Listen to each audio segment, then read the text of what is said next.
Hi guys नमस्कार सबैजनालाई। आज पनि एउटा नयाँ टपिकमा नयाँ भिडियो लिएर आइसकेको छु। सर्वप्रथम स्वागत छ तपाईलाई सल्यान टेक युट्युब च्यानलमा। साथीहरु, आजको भिडियो धेरै नै इम्पोर्टेन्ट छ। यदि तपाई डोमेन लिन चाहनुहुन्छ भने फ्री अफ कस्ट यो भिडियो तपाईको लागि रहनेछ। यहाँ .com.np डोमेन नेपाल सरकारले फ्रीमा वितरण गरेको छ। यदि तपाईले आफ्नो बिजनेस आफ्नो कम्पनी कुनै पनि नामबाट यहाँ तपाईले रेजिस्ट्रेसन गर्न सक्नुहुन्छ र यदि तपाईले आफ्नो पर्सनल नामबाट पनि डोमेन लिन सक्नुहुन्छ, जसको लागि रिक्वायरमेन्ट रहन्छ तपाईको सिटिजनशिप र एउटा कभर लेटर। र हामीले कसरी आज free of cost .com.np domain चाहिँ कसरी लिने छौं त्यसको बारेमा तपाईलाई डिटेलको रूपमा बताउने छु। सिम्पल यो भिडियो तपाईले लास्टसम्म हेर्नुपर्ने हुन्छ। सो गाइस, भिडियो सुरु गर्नुभन्दा अगाडि भिडियोलाई गरिदिनुस् लाइक र तपाई हाम्रो च्यानलमा नयाँ हुनुहुन्छ र अहिलेसम्म च्यानललाई सब्स्क्राइब गर्नुभएको छैन भने सब्स्क्राइब गरेर सँगसँगैको बेल आइकन बटनलाई पनि प्रेस गरिदिनुस् ताकि तपाईलाई हाम्रो भिडियोको नोटिफिकेसन सबैभन्दा पहिला मिल्नेछ। सो गाइस, आउनुहोस् त भिडियो सुरु गरौँ।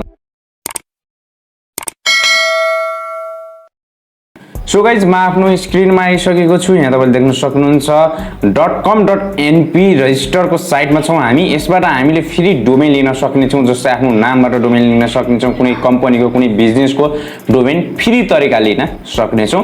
यो फुल्ली नेपाली साइट हो र एकदमै फ्री साइट हो। सो गाइज, यसको लागि हामीलाई चाहिन्छ के चाहिन्छ भन्दाखेरि मैले यहाँ एउटा यो बनाएको छु। यहाँ तपाईलाई चाहिन्छ हामीले एउटा डोमेन जुन हामीलाई जुन यो रहेको जुन कसरी नलगेको डोमेन चाहिन्छ, यो तपाईले सर्च गर्नुपर्ने हुन्छ भने त्यसपछि हामीलाई चाहिन्छ एउटा कभर लेटर, त्यसपछि हामीलाई चाहिन्छ सिटिजनशिप यदि पर्सनल रूपमा हो भने, यदि बिजनेसको रूपमा हो भने हामीलाई यहाँ प्यान नम्बरहरू पनि चाहिन सक्छ। सो गाइस, यसको लागि हामी कति पनि ढिला नगरिकन अब जान्छौँ हामी सिधै भिडियोतर्फ।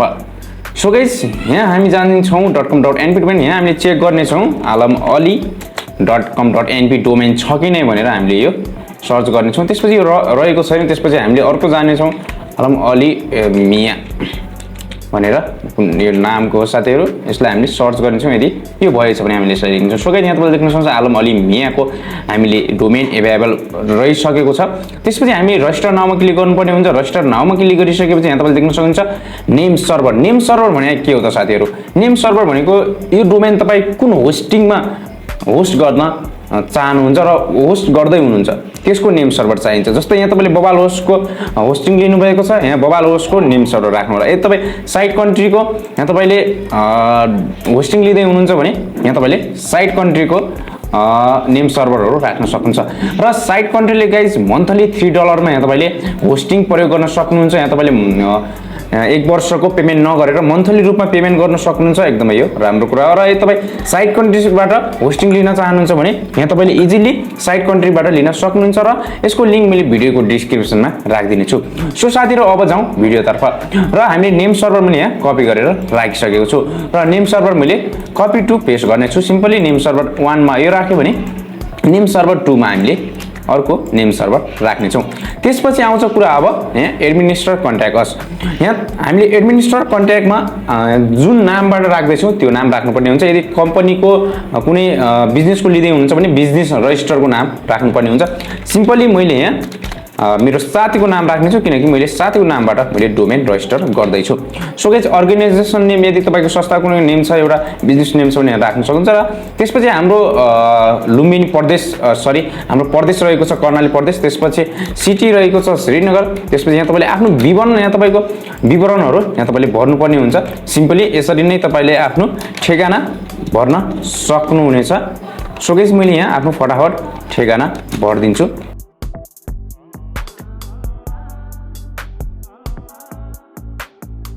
सो गाइस, यसरी मैले यहाँ जीमेल पनि राख्नुपर्ने हुन्छ। यसरी जीमेल राखिसकेपछि यहाँ तपाईले नम्बर पनि राख्नुपर्ने हुन्छ। सिम्पली यहाँ तपाईले नम्बर पनि इजिली दिन सक्नुहुन्छ कुनै पनि दिक्कतका साथ। सो गाइस, यहाँ मैले नम्बर टाइप गर्छु। सो गाइस, यसरी नम्बर दिनुभयो भने यहाँ तपाईले यो टेक्निकल कन्ट्याक्ट लेख्न सक्नुहुन्छ। सिम्पली टेक्निकल कन्ट्याक्टमा आफ्नो नाम लेख्न सक्नुहुन्छ। यदि तपाई अरूकोबाट गर्दै हुनुहुन्छ भने यहाँ टेक्निकल कन्ट्याक्टमा आफ्नो नेम दिन सक्नुहुन्छ, जुन तपाईले टेक्निकल कन्ट्याक्ट गराइदिनुहुन्छ भन्ने कुरामा यहाँ देख्न सक्नुहुन्छ। सेम टु सेम पनि यहाँ तपाईले कपी पेस्ट गर्न सक्नुहुनेछ, कुनै पनि दिक्कत छैन। यहाँ तपाईले कपी एडमिनिस्ट्रेटर कन्ट्याक्ट गर्नुभयो भने सिम्पली यहाँ तपाईको त्यही रहनेछ।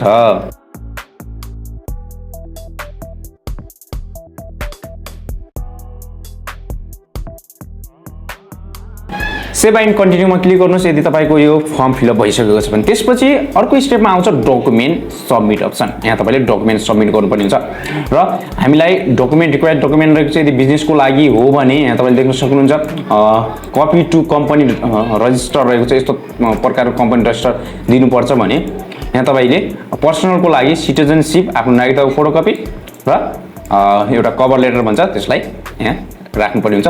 सिम्पली हामीले पहिला कभर लेटरलाई सबमिट गर्छौँ। हामीले कभर लेटर चुज गर्छौँ। त्यसपछि हामीले कभर लेटरको लागि सिम्पली हामी एउटा साइटमा जानुपर्ने हुन्छ एनपी डोमेन कभर भनेर cover.com। यो साइटको लिंक मैले भिडियोको डिस्क्रिप्सनमा पनि राखिदिनेछु र भिडियोको डिस्प्लेमा पनि यहाँ तपाईले देख्न सक्नुहुन्छ। सिम्पली यो सर्च गर्नु होला। सर्च गरिसकेपछि यहाँ फर्स्टमा आउने छ np domain cover.com। यसरी तपाई यसमा जानुभयो भने सिम्पली यहाँनेर देख्न सक्नुहुन्छ। सिम्पली आइसकेपछि यहाँ तपाईले आफ्नो नाम लेख्नुपर्ने हुन्छ। जस्तै आलमअली मिया नाम रहेको छ। त्यसपछि इमेलमा जुन इमेल तपाईले अगाडि फर्म भर्दाखेरि दिनुभएको त्यही इमेल यहाँ तपाईले दिनुपर्ने हुन्छ। सिम्पली त्यही इमेललाई राखिदिनुस्। त्यसपछि फोन नम्बर आएको छ। सिम्पली अगाडि तपाईले जुन नम्बर दिनुभएको थियो जुन फिलअप गर्दाखेरि त्यो तपाईले यहाँ दिनुपर्ने हुन्छ। सिम्पली यहाँ तपाईले त्यो फोन नम्बर दिनु होला। त्यसपछि डोमेन नेम आउँछ। डोमेन नेम जस्तै हामीले अगाडि राखेका थियौँ आलमअली मिया र .com.np यहाँ तल भइसकेको छ। सिम्पली जनरेटमा क्लिक गर्नु होला। जनरेटमा क्लिक गरिसकेपछि यहाँ अटोमेटिक डाउनलोड हुनेछ। यो साइटले अटोमेटिक डाउनलोड दिन्छ। यदि डाउनलोड भएन भने यहाँ तपाईले डाउनलोड बटनमा पनि क्लिक गरेर डाउनलोड गर्न सक्नुहुन्छ। सो गाइस अब आफ्नो साइटमा साइटमा आएपछि चुज फाइलमा क्लिक गरौँ र चुज फाइलमा क्लिक गरिसकेपछि हामी जानुपर्ने हुन्छ सिधै फाइल सिलेक्सनमा। फाइल सिलेक्ट गरौँ। सिलेक्ट गरेपछि ओपन गरौँ। त्यसपछि यहाँ आउँछ। त्यसपछि सेभ गरौँ। सेभ अप्सनमा क्लिक गर्नु। सेभ अप्सनमा क्लिक गरिसकेपछि यहाँ तपाईलाई एउटा एरर जरुर देखाउँछ किनकि 200 kbs भन्दा तलको फाइल मात्रै हामी एक्सेप्ट गर्नेछौँ भन्छ। यसको लागि हामीले एउटा अनलाइन टुल्स युज गर्न सक्छौँ इमेज कम्प्रेसर भनेर इमेज साइज कम्प्रेसर भनेर। सो गाइस यो अनलाइन टुल्स हो। कुनै पनि टुल्सलाई या फोटो एडिटरलाई पनि युज गर्न सक्नुहुन्छ इमेज कम्प्रेसरको लागि। सिम्पली अपलोड फाइलमा क्लिक गर्नुहोस्। अपलोड फाइलमा क्लिक गरिसकेपछि सोही कभर लेटर चुज गर्नुहोस्। त्यसपछि ओपन गर्नुहोस्। त्यसपछि ओपन गरिसकेपछि यो इमेज यहाँ आउँछ। त्यसपछि कम्प्रेस गर्न सक्नुहुन्छ। यो 298 फाइलको थियो भने अहिले आएर यो फाइल डाउनलोड गरौँ। डाउनलोड आएर यो फाइल कति बन्छ यहाँ हेर्न सक्नुहुन्छ 100 kbs को बनेको छ। सिम्पली 100 kbs को भइसकेपछि यो अपलोड हुन्छ साथीहरु। सिम्पली कभर लेटर चुज गरौँ र चुज फाइल क्लिक गरौँ र चुज फाइल क्लिक गरिसकेपछि कभर लेटरमा क्लिक गरिसकेपछि ओपन गरौँ र सेभ गरौँ। आई थिंक यो सेभ हुनेछ। सो गाइस यहाँ तपाईले देख्न सक्नुहुन्छ अब हामीले सिटिजनशिपको डकुमेन्ट राख्नुपर्छ। रेसिडेन्सियलको डकुमेन्ट भनेको छ। सिम्पली यसमा क्लिक गरौँ र त्यसपछि हामीले यसमा सुरुमा नै हामीले पहिले नै इमेजको कम्प्रेस चाहिँ गरिहालौँ किनकि इमेज कम्प्रेसरबाट गएर सिम्पली हामीले इमेज कम्प्रेसर गरिहालौँ किनकि यसले 200 भन्दा तलको फाइल मात्रै एक्सेप्ट गर्छ। सिम्पली मैले यहाँ सिटिजनशिपको फोटो राखेको छु। यो फाइल कति छ 271 200 300 छ। सिम्पली म यसलाई 200 भन्दा तलतिर बनाउँछु। सो गाइस यो इमेज चाहिँ जेपीजी मा रहेको छ। सिम्पली तपाईको जेपीजी छैन भने यहाँ तपाईले जेपीजी गर्न सक्नुहुन्छ र यो 272 छ। यसलाई यहाँ तपाईले कम्प्रेस गर्न यसरी तलतिर सारेर कम्प्रेस गर्न सक्नुहुन्छ। अप्लाईमा क्लिक गरौँ। 200 भन्दा तल आयो भने यहाँ हामी यसलाई प्रिभियस 93 भनेको छ। सिम्पली 200 भयो। अलिकति तल लग्यो भने यो 2 भन्दा तल हुनेछ। सिम्पली अप्लाईमा क्लिक गरौँ। अप्लाईमा क्लिक गरिसकेपछि हामीले यसलाई डाउनलोड गर्न सक्छौँ। सिम्पली डाउनलोड गरौँ। यो हाम्रो फ्रन्ट साइडको भयो भने हामीले ब्याक साइडको लिनुपर्ने हुन्छ। ब्याक साइडको लागि अपलोडमा जाउँ। अपलोड फाइलमा जाउँ। अपलोड फाइलमा गएर ब्याक साइडको ओपन गरौँ। ब्याक साइडको ओपन गरिन हामीले यसलाई पनि कम्प्रेस गर्नुपर्ने हुन्छ। सिम्पली कम्प्रेस इमेज भनेको छ। सिम्पली यो इमेजलाई सिलेक्ट गरौँ। सिलेक्ट गरेर हामीले तलतिर गयौँ भने तलतिर यसलाई पर्सेन्टेज क्वालिटी अनुसार तलतिर सार्यौँ भने यसको केबीएस पनि घट्ने छ गाइस। यसरी तपाईले केबीएस गराउन सक्नुहुन्छ र हामीले केबीएस गराउँदै छौँ।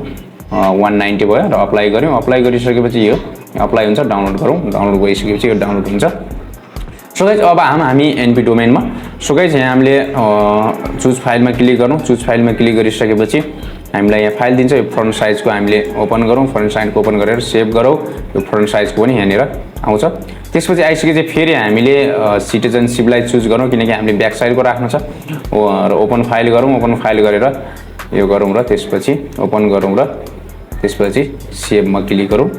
सेभमा क्लिक गरिसकेपछि यहाँ तपाईले देख्न सक्नुहुन्छ हाम्रो डकुमेन्टहरु सबै एटलिस्ट हाम्रो यहाँ राखिसकेको छु र यदि तपाईले यो .com.np बाट png मा हुन्छ यसलाई हामी jpg बाट पनि डाउनलोड गर्न सक्छौं यदि तपाईले गर्दै हुन्छ भने jpg मा पनि हुन सक्छ सो गाइस यहाँ हामी अब रिक्वेस्ट डोमेनमा क्लिक गर्नुपर्ने हुन्छ सिम्पली हामीले रिक्वेस्ट डोमेनमा क्लिक गर्छौं रिक्वेस्ट डोमेनमा क्लिक गरिसकेपछि यहाँ तपाईले देख्न सक्नुहुन्छ डोमेन रिक्वेस्ट भइसकेको छ सिम्पली मैले यो ट्रायलको लागि लिएको थिएँ भनेपछि यो हाम्रो alamali.com.np चाहिँ हाम्रो फुल्ली डकुमेन्ट राखेर सबमिट गरिसकेको छु यहाँ उसको टिमले हेर्छ गाइस यदि नाइट द अनुसारको कुनै पनि डिटेल फिक्स छ भने एप्रुभल दिनेछ सो गाइस हामीले एक्टिभ डोमेनमा गयौं भने यहाँ तपाईले देख्न सक्नुहुन्छ डोमेनहरु थुप्रै रहेका छन् सो गाइस यसरी नै तपाईले फ्रीमा डोमेन लिन सक्नुहुन्छ .com.np बाट सो गाइस यो भिडियो तपाईलाई कस्तो लाग्यो आई होप कि यो भिडियो तपाईलाई धेरै नै हेल्पफुल लाग्यो यदि हेल्पफुल लाग्यो भने भिडियोलाई गरिदिनुस् लाइक तपाई हाम्रो च्यानलमा नयाँ हुनुहुन्छ र अहिलेसम्म च्यानललाई सब्स्क्राइब गर्नुभएको छैन भने सब्स्क्राइब गरेर सँगसँगै आएको बेल आइकन बटनलाई प्रेस गरिदिनुस् ताकि तपाईलाई हाम्रो भिडियोको नोटिफिकेसन सबैभन्दा पहिला मिल्नेछ सो गाइस म अर्को भिडियोमा आउने छु तपाईं सबैको लागि जय नेपाल